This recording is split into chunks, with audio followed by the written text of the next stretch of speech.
Tuhanlah saudara, saya masuk sini umur 27 tahun.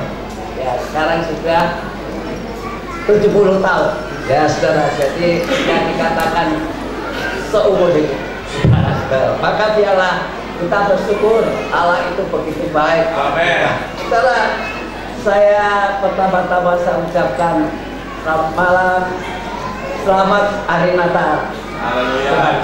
Saudara, kalau kita kembali kepada tema Natal pada malam hari ini, dikatakan Allah maha besar berdaulat dalam hidupku. Jadi di dalam hidup kita masing-masing. Nah, saudara, Allah berdaulat di dalam hidupku. Amen. Artinya dia menguasai pikiran kita, perasaan kita, kehendak kita. Itulah jiwa, saudara. Jiwa kita dikuasai. Supaya apa, saudara? Supaya kita semua boleh menjadi alat. Saudara, kalau kita baca di dalam Alkitab, di dalam Matius pasalnya yang ke 28, ya, maaf saudara, Matius 28 ayatnya yang ke, ya,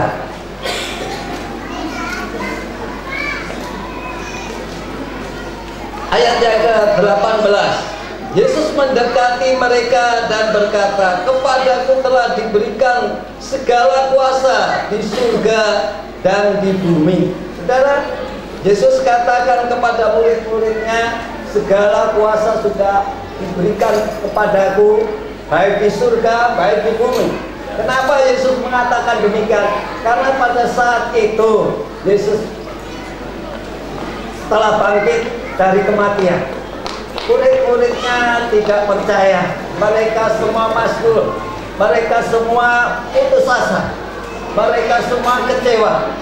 Kenapa? Karena Allah mereka, ya, Raja mereka, Juru Selamat mereka, Mesias mereka mati. Itu sudah. Mereka tidak memahami apa yang dikatakan Yesus bahwa dia harus mati dan bangkit pada hari ketiga. Karena apa, saudara? Murid-muridnya senantiasa bersama Yesus bertahun-tahun, tetapi tidak bisa memahami firman Allah yang disampaikan Yesus.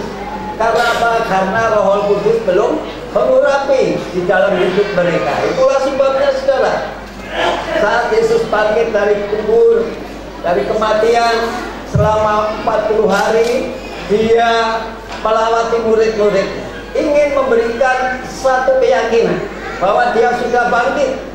Amin. Di sini dikatakan bagaimana murid-muridnya itu ada yang percaya, lalu sujud menyembah Yesus, tetapi ada juga yang ragu-ragu, saudara. Artinya tidak percaya, saudara. Maka kalau kita baca di dalam Yohanes pasalnya yang ke-20, saudara, di situ dikatakan Yohanes 20, ya, ayatnya yang ke-19. Ketika hari sudah malam pada hari pertama minggu itu, berkumpulan murid-murid Yesus di suatu tempat dengan pintu-pintu yang terkunci karena mereka takut kepada orang-orang Yahudi. Pada waktu itu datanglah Yesus dan berdiri di tengah-tengah mereka dan berkata, damai sejahtera bagimu. Saudara, di sini kita melihat murid-murid Yesus itu kecewa, lalu dia itu putus asa, lalu mereka itu takut semua. Itulah sebabnya mereka berkumpul di satu tempat, lalu ditutup semua pintu-pintu, saudara. Tetapi Yesus yang mempunyai tubuh surgawi tidak pernah dibatasi oleh ruang lingkup. Amen. Itulah sebabnya dia masuk. Amin. Pertama kali dia katakan damai sejahtera bagi, karena mereka semua kehilangan damai sejahtera. Mereka tidak ada damai sejahtera, mereka kecewa, mereka putus asa, mereka takut terhadap orang Yahudi. Maka itulah sebabnya pertama kali dia katakan damai sejahtera bagimu. Lalu dia tunjukkan, inilah tanganku yang masih berlubang. Ya, kalau saudara baca selanjutnya, dia tunjukkan tunjukkan tangannya, tunjukkan lambungnya, saudara. Maka di situ mereka baru percaya bahwa Yesus adalah Allah yang hidup. Tubuh surgawi, saudara, itu tidak bisa mati. Tetapi mereka tidak tahu, tidak bisa memahami, karena Roh Kudus belum tinggal di dalam hidup mereka, saudara. Setelah mereka tahu, maka ayat 20 katakan, sesudah berkata demikian, Ia menunjukkan tangannya dan lambungnya kepada mereka. Murid-muridnya itu bersukacita ketika mereka melihat Tuhan. Barulah mereka bersukacita. Damai sejahtera itu kembali ada di dalam hidup mereka. Karena apa, saudara? Karena dia melihat benar-benar firman Allah itu digenapi, bahwa dia sudah bangkit dari kematian. Saudara, maka itulah sebabnya di dalam ayat 21 dikatakan, maka kata Yesus sekali lagi, damai sejahtera bagi kamu. Amen. Sama seperti Bapa mengutus aku, demikian juga sekarang aku mengutus kamu. Saudara, dikatakan damai sejahtera bagimu.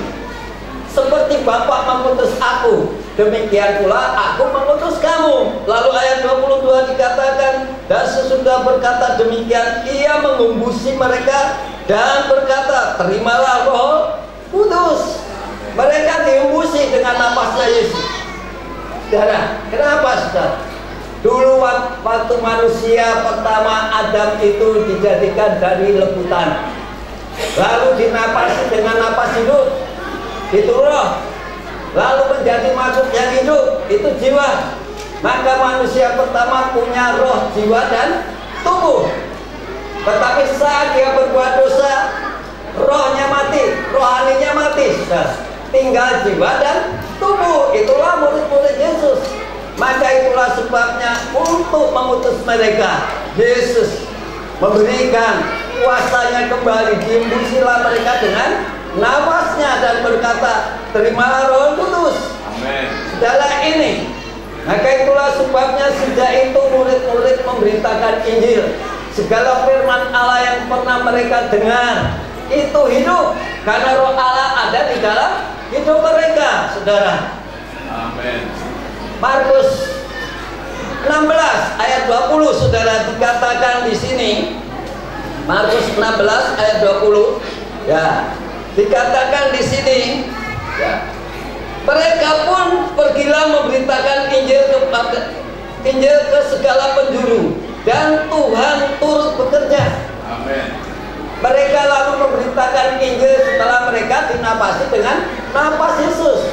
Terimalah Roh Kudus. Maka sejak itu Roh Kudus tinggal berdaulat di dalam hidup mereka, saudara. Maka apa yang dikatakan di sini, dan Allah turut bekerja dan meneguhkan firman itu dengan tanda-tanda yang menyertainya. Jadi Roh Kudus itu berdaulat di dalam kehidupan murid-muridnya, menyertai mereka untuk meneguhkan firman Allah yang diberitakan mereka, saudara. Maka saudara, kalau Roh Kudus itu masuk di dalam hidup seseorang, pasti yang pertama kali adalah kasih yang masuk di dalam hidup orang itu. Maka kasih itu keluar, ya, kasih itu keluar dari hidup orang itu. Maka orang itu bisa mengasihi sesama manusia seperti dirinya sendiri. Barulah dia bisa mengasihi Allah dengan segenap hati, dengan segenap jiwa, dengan segenap akal budi, dengan segenap kekuatan. Karena apa? Apa artinya mengasihi Allah dengan segenap? Menyenangkan hati Allah. Ya. Itu menyenangkan hati Allah yang pertama-tama. Supaya apa? Supaya bisa mengasihi sesama manusia seperti dirinya sendiri, saudara. Itu menyenangkan hati Yesus. Saudara, siapapun orangnya, saudara kasih. Siapapun agamanya, apapun agamanya, tetap saudara kasih. Amin. Ya, paling rendah pun derajatnya, tetap saudara kasih. Amin. Tidak yang selevel, tidak yang lebih tinggi saja, saudara. Semua orang.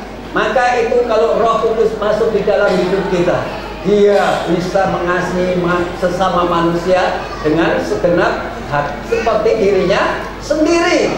Saudara, ya, baru bisa mengasihi Yesus yang tidak bisa dilihat oleh mata. Maka yang kedua, saudara, yang keluar dari orang yang dipenuhi Roh Kudus itu sukacita. Ya, saudara, dari wajahnya kelihatan, saudara, tadi membawa puji-pujian tadi katakan harus memancarkan wajah, saudara. Ya, bersukacita. Itu orang yang mengasihi Allah itu hidupnya ada sukacita. Kalau orang ada sukacita, kemanapun membawa damai sejahtera. Itu, saudara, tandanya kalau Roh Allah tinggal di dalam hidup kita, berdaulat di dalam hidup kita, maka pertama-tama mengasihi sesama manusia seperti dirinya sendiri. Kedua, hidupnya ada sukacita. Orang yang ada sukacita itu kemana-mana membawa damai. Saudara, maka kalau orang itu ada sukacita, ya, aura surga itu ada, aura ilahi itu ada. Baru melihat wajahnya tertawa saja sudah merasakan damai. Saudara, kenapa, saudara? Orang yang bersukacita karena Roh Kudus itu pasti kata-katanya pertama-tama membangun, kedua menasihati, ketiga menghibur. Saudara, coba orang yang tidak ada sukacita, wajahnya gemerut, ya, seperti pepaya mentah kata orang Manado. Ya, itu, saudara, gak ada aura surga, gak ada aura ilahi.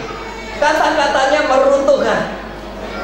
Ya, aura kematian yang ada. Tetapi kalau orang yang bersukacita karena Roh Kudus, maka kata-katanya membangun, kata-katanya menasihati, kata-katanya menghibur. Itu, saudara. Maka, saudara, kita boleh belajar. Jadi, saudara, firman Allah katakan, Paulus katakan, aku dipanggil untuk membangun. Aku dipanggil untuk membangun, bukan untuk meruntuhkan. Kemanapun pergi membawa damai. Itu murid-murid Yesus, mereka memberitakan Injil. Ya, saudara, Injil itu kabar baik. Kalau yang memberitakan Injil gak ada sukacita, apa yang terjadi, saudara? Ya, seandainya ada orang yang berdiri tempat ini memberitakan firman Allah, wajahnya nggak ada sukacita, semua kabur, saudara. Ya, tetapi kalau ada sukacita, aura surgawi itu ada di tengah-tengah kita. Ya, aura ilahi itu ada sehingga setiap orang yang datang itu merasakan damai sejahtera di dalam hati, saudara. Maka itulah sebabnya Paulus katakan kepada orang Kolose, Kolose 2 ayat 1, di dalam Kristus itu ada nasihat, di dalam Kristus itu ada penghiburan, kasih. Itu, saudara. Gak ada orang yang katanya diurapi Roh Kudus. Dalam Kristus itu artinya di dalam urapan Roh Allah itu, ya, itu gak pernah kata-kata keluar hujat, tetapi kata-kata nasihat, kata-kata yang menghibur, ya, kasih dikatakan. Lalu ada persekutuan roh, lalu ada kasih mesra, ada belas kasih. Saudara, itu Kolose 2 ayat 1, ada nasihat, ada penghiburan. Itu di dalam Kristus, saudara. Kalau kita seperti murid-murid Yesus, ya, mereka sudah dihembusi nafas Allah, dan dia katakan terimalah Roh Kudus, maka di dalam hidupnya akan terpancar aura ilahi. Kata-katanya membangun, menasihati, menghibur, karena di dalam Kristus ada nasihat, ada penghiburan, dan kasih, ada persekutuan roh, ada kasih mesra.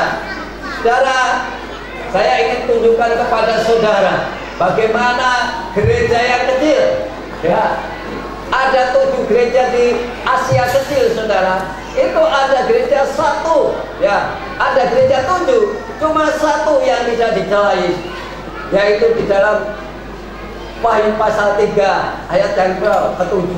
Itu dikatakan gereja Philadelphia.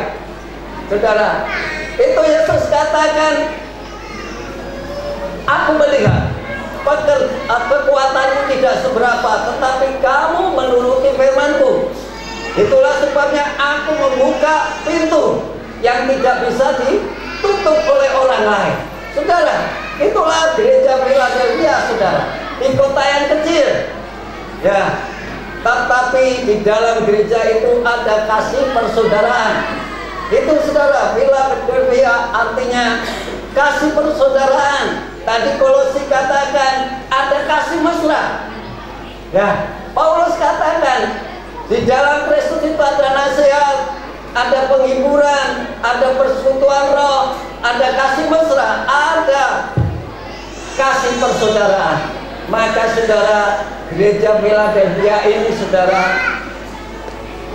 diberi oleh Yesus.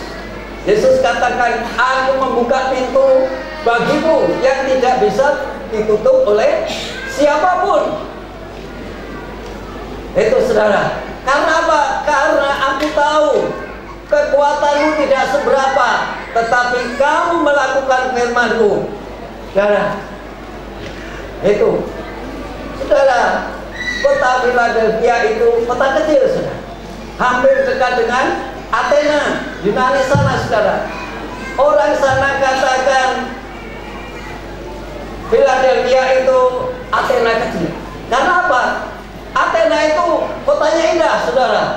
Ya, setiap turis ke sana diberitahu, kalau Anda datang ke Athena, belum ke Philadelphia, itu belum sempurna. Karena apa? Karena lain. Sekalipun itu kota kecil, tetapi di situ ada kasih persaudaraan. Sehingga Yesus itu tidak mencela. Ya, maka setiap orang yang pergi ke Athena pasti memaksakan diri untuk melihat kota Philadelphia. Maka baru masuk saja, aura surga itu sudah ada. Saudara, itulah sebabnya kalau saudara di tempat ini, di kota yang kecil ini, saudara, ya, kalau saudara ada kasih persaudaraan, karena Roh Kudus itu berdaulat di dalam hidup saudara, maka saudara lebih besar, lebih bagus daripada yang di Cirebon, lebih bagus daripada yang di kota Bandung, saudara. Ya, Paulus katakan, aku dipanggil untuk membangun, bukan untuk meruntuhkan. Meskipun manusia lahir aku ini merosot, tetapi manusia batinku ini, manusia batinnya aku ini, dari hari lepas hari diperbaharui. Saudara, karena apa? Karena Roh Kudus itu tinggal di dalam hidupnya. Di dalam Keluaran pasal yang kedua, saudara, dan di dalam Kisah Rasul 7 ayat 26 dikatakan di situ bahwa Musa, ya, setelah dewasa, setelah umur 20 tahun, dia tahu bahwa dirinya bukan orang Mesir, bukan anak Fir'aun, dia orang Ibrani. Itulah sebabnya dia melawat bangsanya yang sedang ditindas. Maka melihat, ya, di dalam Kisah 7 ayat 26 sudah dikatakan, Musa melihat dua orang Ibrani sedang berantem, sedang bertengkar. Maka dia katakan, mengapa kamu bersaudara bertengkar? Artinya saudara, kalau kita saudara di dalam Kristus, tidak ada boleh pertengkaran. Amin. Itu Paulus katakan kepada Timotius, hamba Tuhan tidak boleh bertengkar, apalagi anak Tuhan. Ya, Kisah 7 ayat 26 saudara dikatakan, mengapa kamu bersaudara bertengkar? Semua anak Tuhan tidak ada boleh ada pertengkaran. Amin. Barulah itu dikatakan Philadelphia, kasih persaudaraan. Dikatakan tadi di dalam Kolose 2 ayat 1 ada kasih mesra, ya, ada persekutuan roh. Setelah ini, maka itulah sebabnya saudara, di dalam Roma pasal 5 ayat 5 bahwa roh kasih itu sudah dicurahkan di dalam hidup kita oleh Roh Kudus yang tinggal di dalam hati kita. Itu saudara, arti dari Ya, kasih Allah itu sudah lahir di dalam hidup kita. Ya, bukan Yesus 2000 tahun yang lalu bayi. Sekarang dia sudah mati, dia sudah bangkit, dia sudah naik ke surga, menyediakan tempat bagi kita, yaitu langit baru dan bumi baru. Itu tujuan kita.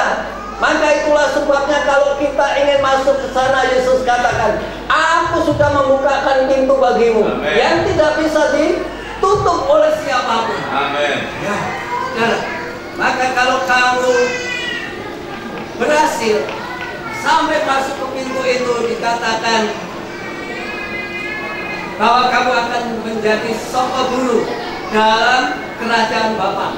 Saudara, maka itulah sebabnya saudara, kita tahu sekarang bahwa Allah sudah mencurahkan kasih-Nya di dalam hati kita. Maka itulah sebabnya kita tahu bahwa Roh Kudus itu sekarang tinggal di dalam batin kita untuk berdaulat, menguasai pikiran kita, menguasai perasaan kita, menguasai kehendak kita. Tidak ada pertengkaran di dalam Kristus. Yang ada ya persekutuan roh untuk membangun, bukan untuk meruntuhkan. Kata Paulus, meskipun manusia lahir aku ini merosot, tetapi manusia lahir batinnya aku ini dari hari lepas hari diperbaharui.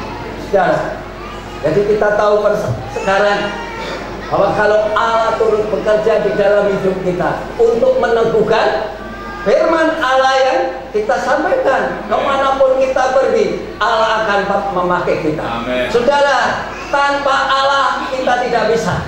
Tanpa kita Allah tidak mau. Saudara, itu.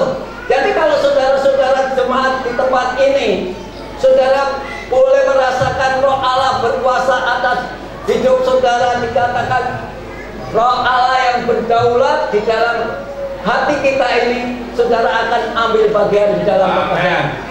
Saudara tidak pernah merasakan harus dipuji, karena bukan orang yang memuji diri itu tahan uji. Orang yang dipuji Tuhan pasti tahan uji. Itu kata firman Tuhan. Ya, maka dikatakan, ya, dengar-dengaran itu lebih baik daripada memberi korban.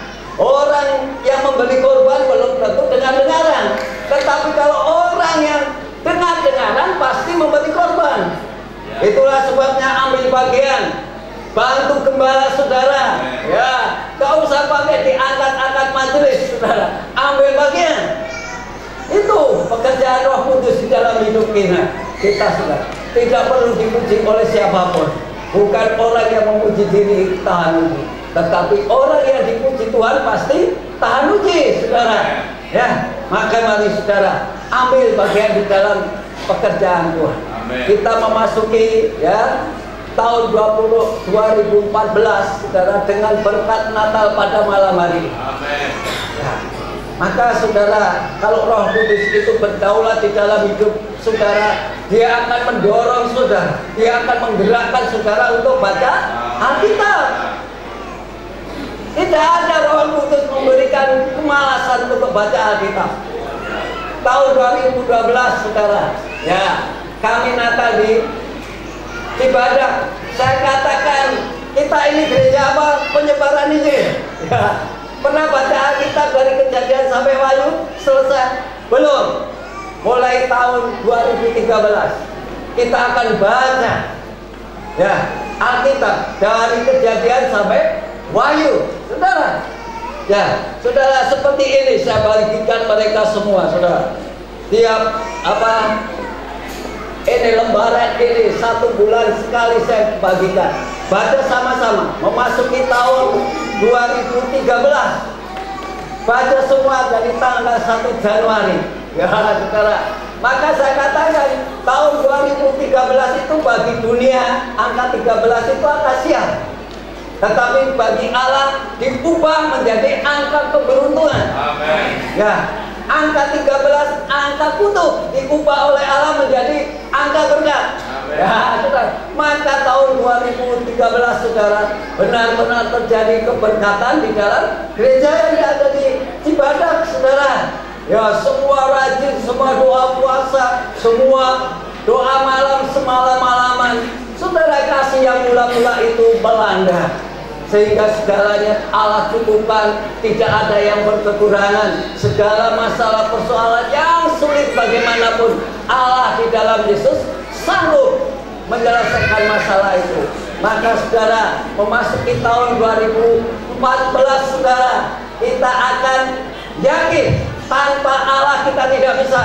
Tanpa kita Allah tidak mau. Maka itulah sebabnya semua akan masuk di dalam tahun 2014 ini. Ambil bagian di dalam pekerjaan Tuhan. Tidak ada lagi yang malas-malas, karena Roh Tuhan yang bekerja di dalam hidup. Kiranya firman Allah tidak sepanjang melebarkan penguraiannya, ialah berkat Natal pada malam hari ini, yaitu Roh Allah yang dicurahkan di dalam hidup kita malam hari ini akan berdaulat di dalam hidup kita. Bahkan sudah berdaulat di dalam hidup kita, saudara, untuk memasuki tahun 2014. Tuhan Yesus memberkati kita semua. Selamat Natal tahun 2013. Selamat tahun baru tahun 2014. Tuhan Yesus memberkati kita semua. Amin. Saya serahkan kembali.